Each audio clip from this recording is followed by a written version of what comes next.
पाहूयात पुढची बातमी। ओसरगाव इथल्या टोल नाक्यावरून राजकीय वादंग पाहायला मिळतोय। निलेश राणेंच्या टीकेला ठाकरे गटानं आता प्रत्युत्तर दिले।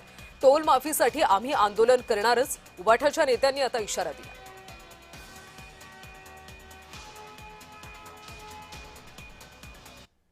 2023 मध्ये जेव्हा हातविल्याचा टोल सुरू झाला होता, तो टोल बंद करण्यासाठी ह्यांनी आंदोलनाची भाषा केली होती आणि त्यानंतर ज्याला टोल मिळाला त्या ठेकेदाराने ह्यांच्या वाढदिवसाला जाहिराती दिल्या आहेत। हे आपण सगळेजण जाणताय, नसेल जाणत असतील तर निलेश राणेंना मी त्या जाहिरातीचे फोटो वारंवार पाठवीन। तुम्ही कालच्या रवींद्र चव्हाणांच्या प्रकरणावरून दाखवून दिलंय की तुमच्या आंदोलनामध्ये धमक नाही, की तुम्हाला विरोध करण्याची सुद्धा तुमची धमक नाही आहे आणि त्यामुळे तुम्ही माझ्यावर आरोप करण्यापेक्षा स्वतः जी आंदोलनं केली आहेत किंवा स्वतः ज्यांच्यावर आरोप केलेत त्याचं पुढे काय झालं याचा तुम्ही शांतपणे विचार करावा आणि मग माझ्यावर आरोप करावे।